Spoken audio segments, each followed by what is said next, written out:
umuntu kwakusithi kayizobethela lemnqamlezweni wayenikwa ithuba lento yokubana ahambe okokosha amadlava akhe kodwa uyesu yena azange alifumane le thuba. Ithi ke ngoku iBrayibhari ikhona nayo bawuziya kezi lokubana unifundela abamama bazothandaza nabashumayeli bazoshumayela amazwi kaThixo bahlala into yokubana umntele ephephe ehlanzeni kuzaphuma itikiti ngoku ndakaphama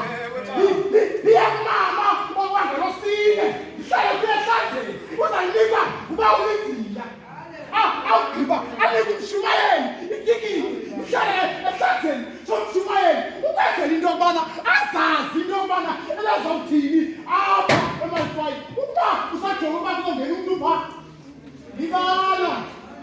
wena ungaphakathi akekho azongena ngala mnyango wena ulapha ibalapha bawulizile